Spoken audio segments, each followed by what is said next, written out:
bem-vindos a mais um episódio do Momento RVPS, podcast feito especialmente para você dos RVPS pelo Brasil. Eu sou João Parra, especialista em investimentos do Banco do Brasil, e no episódio desta segunda-feira, 19 de maio de 2025, vamos falar sobre os principais pontos que foram destaque na semana passada no Brasil e no mundo. Começando pelo cenário externo, a semana foi marcada por dois pontos principais: o acordo comercial entre os Estados Unidos e a China, e os dados de inflação e vendas no varejo, que acabaram vindo abaixo das estimativas do mercado. Sobre o acordo comercial, os Estados Unidos reduziram as tarifas de 145% para 30% sobre produtos chineses. Do outro lado, a China também fez sua parte e vai cortar os impostos de 125% para 10% sobre os produtos americanos. Agora, vale destacar que, segundo o secretário do Tesouro, os Estados Unidos vão manter tarifas estratégicas em setores considerados sensíveis, como semicondutores, aço e medicamentos, por estarem ligados à segurança nacional. Já o CPI, o índice de preços ao consumidor, subiu 0,2% em abril, um pouco abaixo das expectativas. O núcleo do indicador,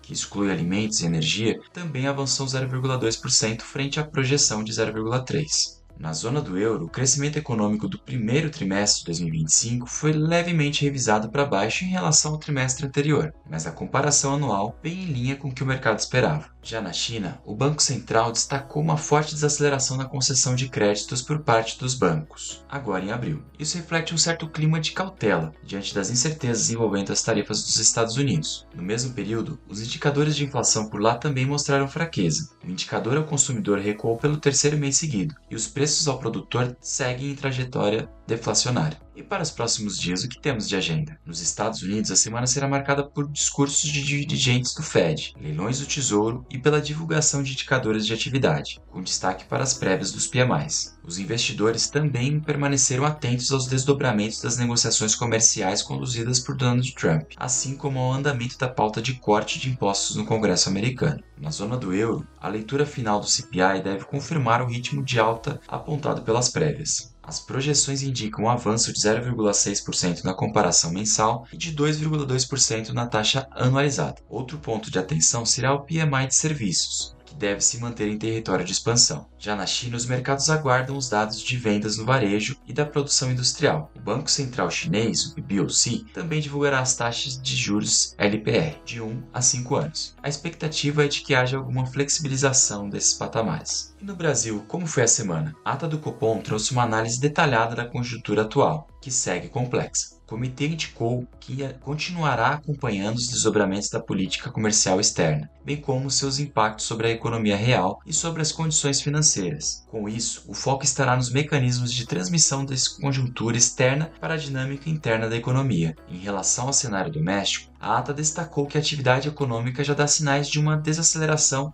ainda que incipiente. Apesar disso, o comitê acredita que os efeitos da política monetária, que permanece contracionista, deve levar a uma redução mais clara no ritmo de crescimento ao longo dos próximos trimestres, nesse contexto que é considerado essencial para que a inflação volte à meta. E, segundo os jornais, o governo está na fase final da elaboração de um novo desenho para o auxílio gás. A proposta deve ter um custo estimado de cerca de 5 bilhões de reais por ano, valor que será contabilizado dentro das regras do novo arcabouço fiscal. E qual a agenda para essa semana no Brasil? Internamente, em semana esvaziada de indicadores, o relatório bimestral de receitas e despesas ficará no foco, com investidores analisando os parâmetros de contingenciamento e bloqueio de despesas que poderão ser sinalizados no documento com vistas ao cumprimento da meta fiscal. Entre os dados, destaque para a divulgação do IBCBR de março, que deve mostrar um crescimento menos robusto da atividade, acompanhando as recentes divulgações das vendas a varejo, da pesquisa mensal de serviços e da produção industrial.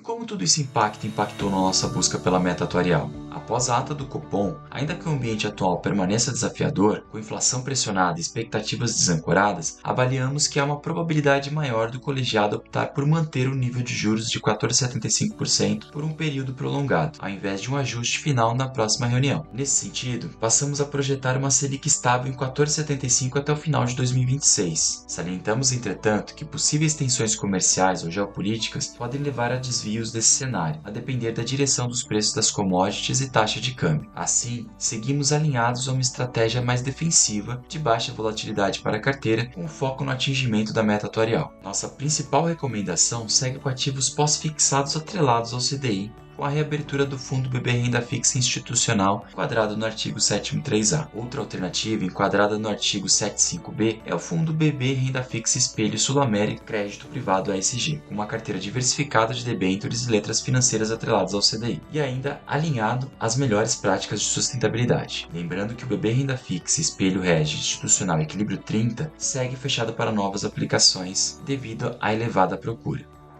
E aí, ficou interessado nas alternativas que falamos? Então não deixe de agendar uma reunião com a nossa assessoria e assim ter uma análise personalizada para ajudá-los na gestão de seus recursos. Foi um prazer ter a sua audiência nesse episódio do Momento RPPS. Você tem sugestões de temas para conversarmos aqui? Manda pra gente. Fale com seu gerente de governo ou seu especialista de investimentos do BB. Então é isso. Até semana que vem, descomplicando o mundo RPPS. Até mais.